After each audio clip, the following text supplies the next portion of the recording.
है बीकानेर की, जहाँ एक गांव में 3 दोस्तों की दुकानें थी। भीकू जो एक चित्रकार था, कालिया जो एक मूर्तिकार और मनी जो एक बुनकर था। तीनों की दुकानें अगल बगल में ही थी, इसीलिए ये तीनों अक्सर गप्पे लड़ाया करते थे। क्या बात है मनी, सुना है तेरी बिटिया कक्षा में पहली आई है। आखिर बिटिया किसकी है? अच्छा, उसकी आगे की पढ़ाई का कुछ सोचा है क्या? अगले साल से उसे दूसरे गांव में पढ़ने जाना होगा ना? हाँ, वही तो समझ में नहीं आ रहा है कि पैसों का जुगाड़ कैसे करूँ। अरे फिक्र मत कर, अगले महीने दिवाली आ रही है, तू ढेर सारा कपड़ा बुन दे, फिर देख कितनी अच्छी कमाई होती है। हाँ, ये सही रहेगा। और बाकी हम है ही तेरे साथ। यारो, तुम दोनों का ही तो सहारा है। मनी ने कपड़े बुनने शुरू कर दिए। वो अब दिन रात कपड़े बुनता रहा। वहाँ भीकू ने भी तस्वीर बनाई और कालिया ने भी मूर्ति बनाना शुरू कर दिया। तीनों के तीनों अपने कामों में मशरूफ हो गए। 25 दिन बीत गए और अब भी तीनों की दुकान पर ग्राहक ना बराबर ही थे। ये देख मनी रोने लगा। मनी के रोने की आवाज सुन दोनों दोस्त उसके पास आए। मैंने इतनी मेहनत से इतना कपड़ा बुना और अब ग्राहक ही नहीं है इसे खरीदने को। मैं क्या करूं? रो मत पगले, कुछ ना कुछ रास्ता तो जरूर निकलेगा। क्यों ना हम ये कपड़े बेचने उदयपुर की मंडी में जाएं? उदयपुर की मंडी बहुत दूर है, वहां पहुंचने में तो 5 दिन लग जाएंगे और वो वीरान रेगिस्तान भी पार करना होगा। उसका क्या? मैं तैयार हूँ उदयपुर जाने को। कम से कम कुछ पैसे तो मिल जाएंगे और मेरी बिटिया आगे पढ़ पाएगी। रेगिस्तान पार करने के लिए हम ढेर सारा खाना और पानी अपने साथ ले लेंगे। ठीक है, फिर कल सुबह ही निकलते हैं। तीनों दोस्तों ने बैलगाड़ी पर अपने घड़े लादे। फिर मनी ने अपना बुना हुआ कपड़ा लादा, भीकू ने अपना चित्र और कालिया ने अपनी मूर्तियाँ लादी और अगले सूर्योदय के साथ तीनों दोस्त बैलगाड़ी में निकल पड़े। पहले सूर्यास्त के साथ तीनों दोस्त गांव की सीमा से बहुत दूर एक जंगल में पहुंच चुके थे, जहां उन्होंने खाना खाया और एक झील के किनारे सो गए। दूसरा दिन भी सुखमयी था। उनका सफर सूर्योदय के साथ शुरू हुआ और सूर्यास्त के साथ खत्म। तीनों दोस्त बहुत खुश थे, लेकिन तीसरे दिन के साथ उनकी समस्याएं शुरू हो गयी, क्योंकि अब वो लोग वीरान रेगिस्तान में पहुंच चुके थे। सूरज की तपती किरणें उनकी ऊर्जा खींच रही थी। अब उन्होंने बैलगाड़ी छोड़कर ऊंट अपना लिए। आज की धूप ने तो जान ही ले ली। अब तो शुरुआत हुई है, 2 दिन और ऐसी ही कड़कती धूप में जलना है। लेकिन फिर हम उदयपुर में होंगे, वहाँ हमें अच्छा मुनाफा होगा और फिर मेरी बिटिया आगे पढ़ पाएगी। हाँ हाँ, बिटिया आगे जरूर पढ़ेगी। अगले दिन सूर्योदय के साथ उन्होंने अपना सफर फिर से शुरू किया। जब सूरज सर पे था, तब कालिया के ऊंट का संतुलन डगमगाया। पानी से भरे सभी घड़े नीचे गिर गए और रेत ने सारा पानी सोख लिया। अरे रे, अब हम कैसे जिंदा रहेंगे? सारा पानी लुप्त हो गया। तुम लोग फिक्र मत करो, कोई ना कोई रास्ता जरूर मिलेगा। लेकिन रेगिस्तान में हमें पानी कैसे मिलेगा? हम इस वीरान रेगिस्तान में मर जाएंगे। नहीं, ऐसा कुछ नहीं होगा, मेरा भरोसा करो और आगे बढ़ो, कुछ ना कुछ जरूर होगा। तीनों दोस्त बिना पानी के उस कड़कती धूप में चलते रहे। सुबह से शाम हो गई। मुझे नहीं लगता हम जिंदा उदयपुर में पहुंचेंगे। मुझे बहुत प्यास लगी है। और तभी भीकू की नजर वहाँ पास में उगी घास पर पड़ी। घास? वो देखो घास। तू तो ऐसे बोल रहा है मानो वो घास नहीं बल्कि एक तालाब हो, वही समझ लो। ये क्या कह रहे हो? मतलब ये कि घास वही उगती है जहाँ पानी होता है। मतलब घास के नीचे जरूर पानी होगा। अब चलो मेरे साथ। तीनों दोस्तों ने घास के आसपास खोदना शुरू कर दिया। कई घंटे बीत गए। अब तीनों दोस्त हाफ रहे थे। मुझे नहीं लगता कि यहाँ पे पानी होगा। नहीं, मुझे यकीन है कि पानी यही होगा। भीकू को छोड़कर दोनों दोस्त रुक गए, लेकिन भीकू वही खोदते रहा। कई घंटे बीत गए। भीकू बिना रुके खोदता ही रहा। आखिरकार उसे पानी मिल ही गया। देखो यारो, पानी मिल गया। तीनों दोस्तों ने अपनी प्यास बुझाई और सारे घड़े भी भर लिए। ऊंटों ने भी मन भर कर पानी पिया और फिर अगले दिन तीनों दोस्तों ने अपना सफर जारी रखा। एक पूरा दिन रेगिस्तान में सफर करने के बाद वो लोग उदयपुर पहुँचे। उदयपुर पहुंचकर मनी ने अपना सारा बुना हुआ कपड़ा एक व्यापारी को बेच दिया और उसे बहुत अच्छे दाम भी मिले। कालिया और भीकू का अब मेरी बिटिया जरूर पढ़ेगी। और यारो, ये सिर्फ तुम दोनों की वजह से ही हुआ है। शुक्रिया मेरे दोस्तों। दोस्ती में शुक्रिया नहीं बोलते।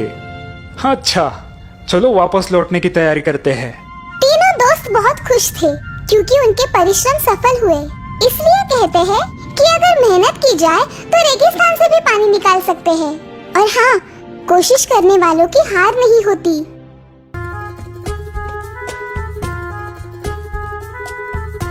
बहुत साल पुरानी बात है।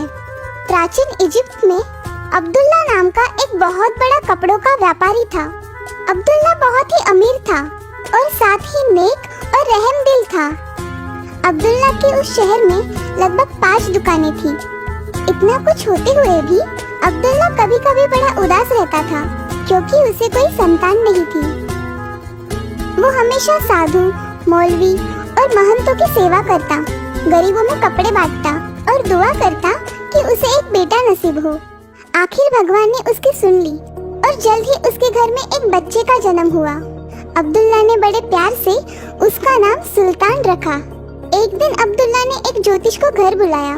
ज्योतिष ने बच्चे की कुंडली देखी और कहा, ये लड़का शूर है, लेकिन जब ये 16 साल का हो जाएगा तब उस पर बहुत बड़ा संकट आएगा, जिससे उसका जीवन बड़ा ही दुखदायी हो जाएगा।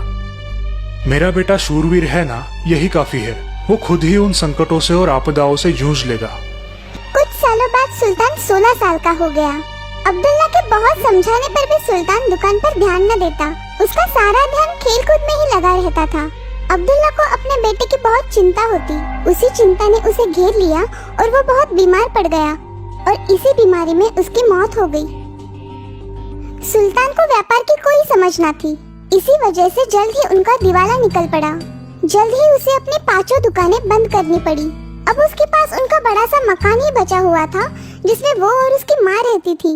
एक दिन रात के समय जब सुल्तान सो रहा था, एक वृद्ध सन्यासी उसके सपनों में आया। सुल्तान बेटा, उठो।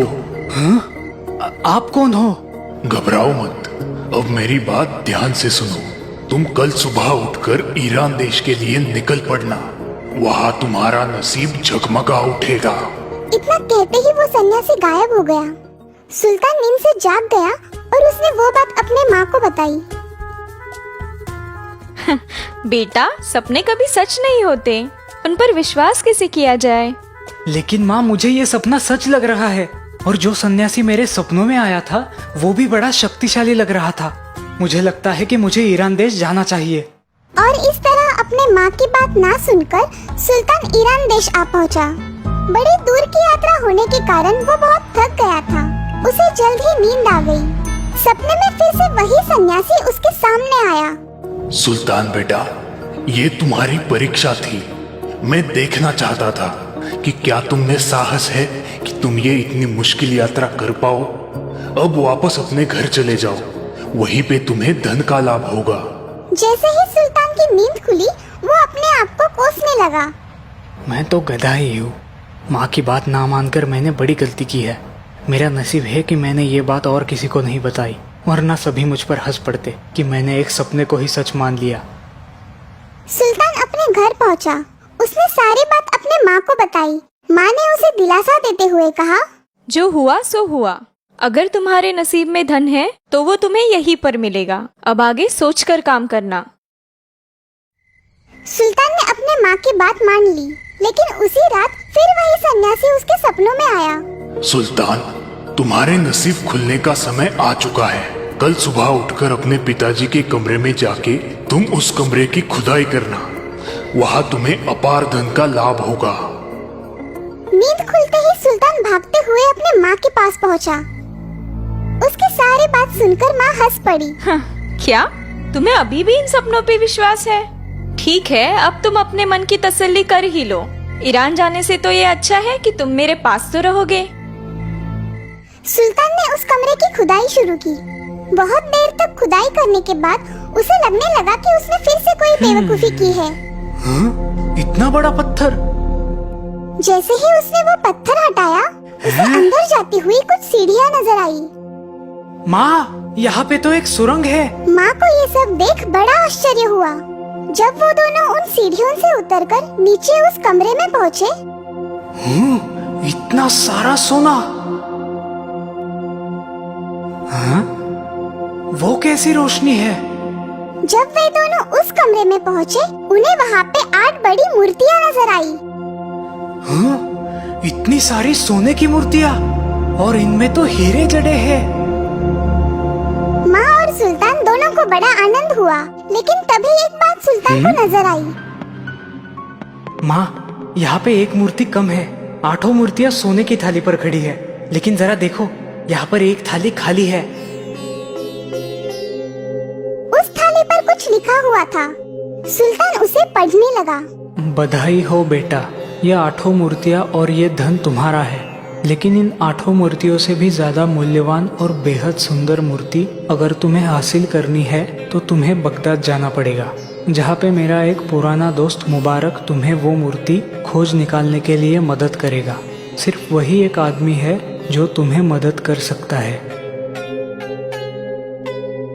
माँ, मुझे वो 9वीं मूर्ति हासिल करनी है। आप मुझे बगदाद जाने की इजाजत दीजिए। मैं अब तुम्हें नहीं रोकूंगी सुल्तान, तुम पर अल्लाह की मर्जी है, वो तुम्हें कामयाबी दे। इस तरह जहाज से सफर कर सुल्तान अब बगदाद आ पहुंचा। मुबारक बगदाद का एक नामचीन व्यापारी था। उसकी मसालों की दुकान थी।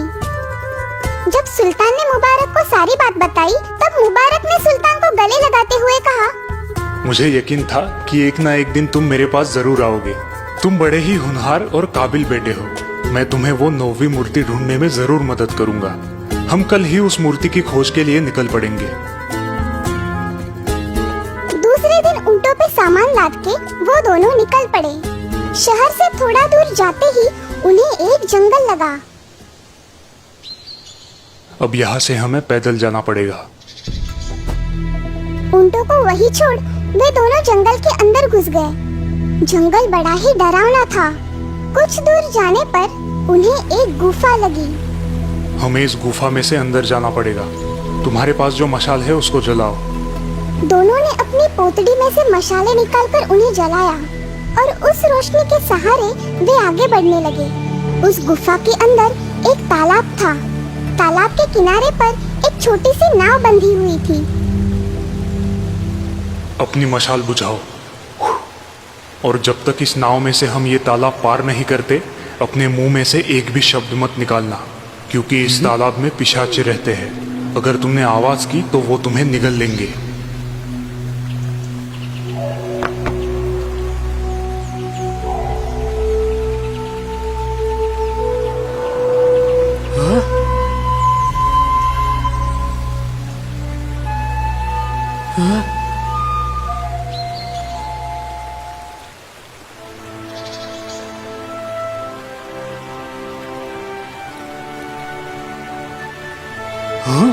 वो क्या है?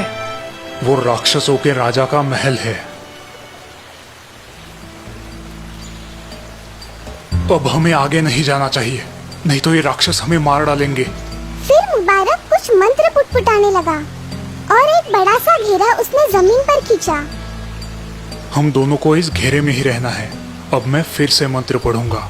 जैसे ही इन राक्षसों का राजा हमारे सामने आएगा और तुम्हारे मांग पूछेगा, तुम उससे वो 9वीं मूर्ति मांग लेना। लेकिन याद रखना, गलती से भी इस घेरे के बाहर कदम ना रखना, वरना तुम जल के राख हो जाओगे। ऐसा कहकर वो फिर से मंत्र पढ़ने लगा।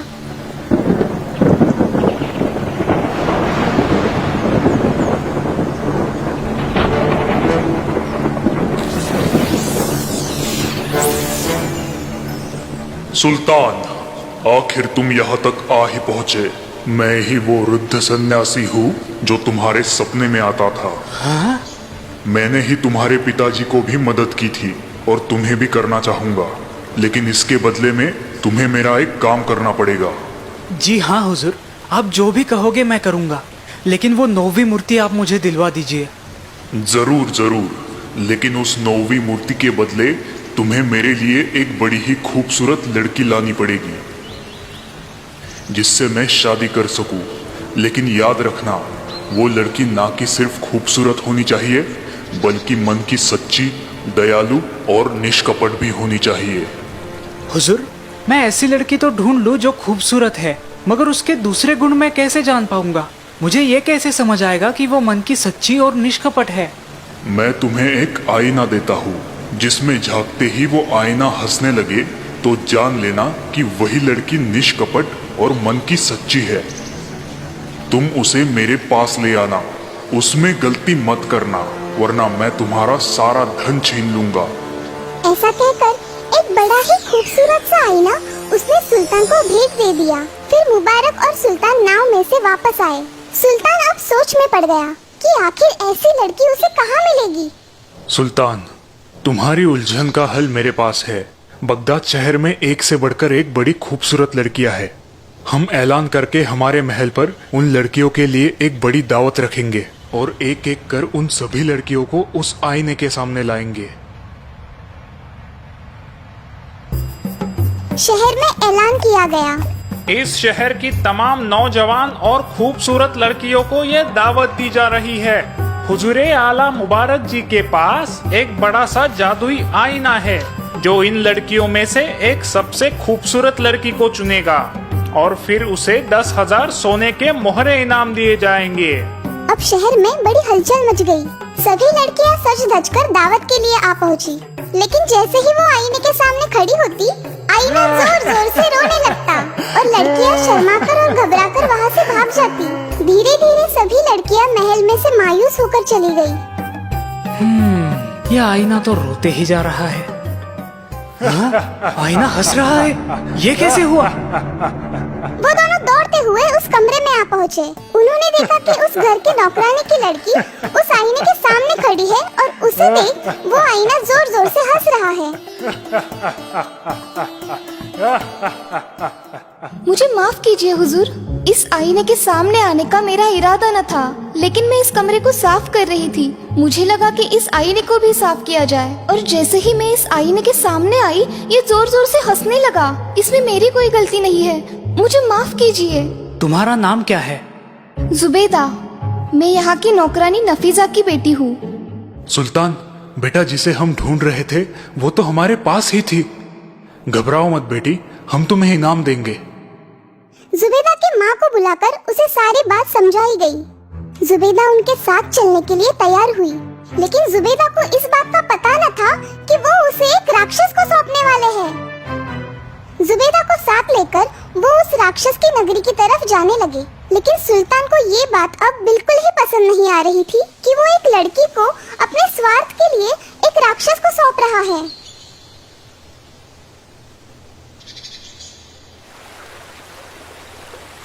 तुम बड़े ही परेशान दिखाई दे रहे हो। चाचा जान, ये लड़की बड़ी ही भोली और नेक है। क्या उसको राक्षस को सौंपना ठीक रहेगा?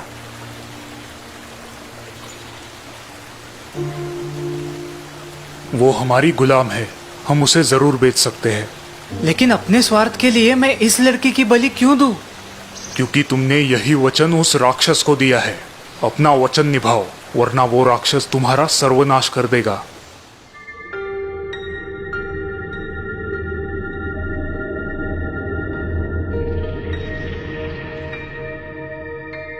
सुल्तान को ये बात सहन न हो पाई और वो रोने लगा। जब जुबैदा को इस बात का पता चला, तब उसने सुल्तान को समझाया कि इसमें उनकी कोई गलती नहीं है और वो खुद उस राक्षस से शादी करने के लिए तैयार है।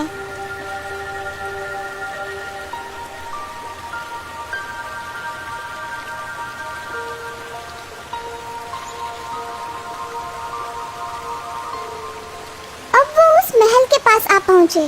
मुबारक ने मंत्र पढ़े और राक्षसों का राजा उनके सामने आ खड़ा हुआ। सुल्तान, तुमने अपना वचन पूरा किया। मैं तुम पे बड़ा ही खुश हूँ। अब घर वापस जाओ, तुम्हें वो 9वीं सबसे मूल्यवान मूर्ति मिल जाएगी। सुल्तान ने जुबैदा को उस राक्षस को सौंपा। सुल्तान बड़ा ही मायूस होकर घर लौट आया।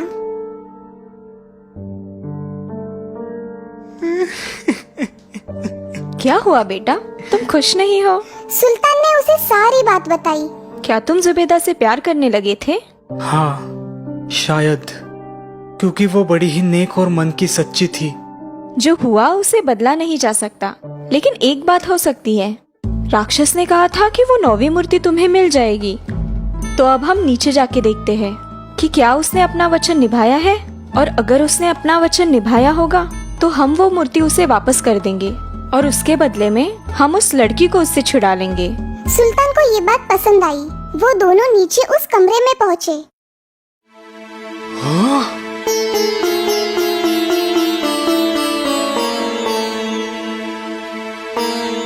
मालिक, वो 9वीं मूर्ति मैं ही हूँ जिसे उस राक्षस ने आपको भेंट स्वरूप दिया है। जुबैदा को वहाँ पाकर सुल्तान को बड़ा हर्ष हुआ। तभी वो राक्षस वहाँ पे प्रकट हुआ, लेकिन अब उसका रूप एक राक्षस की तरह विकराल और भयानक नहीं था। मैं यक्ष हूँ, स्वर्ग में रहता हूँ। ये तुम्हारी परीक्षा थी और तुम उसमें सफल हुए। यही वो 9वीं मूर्ति है जो किसी सोने, हीरो या मोतियों से भी ज्यादा मूल्यवान है। और मैं ये चाहता हूँ कि तुम इससे शादी करो और एक खुशहाल जिंदगी बिताओ।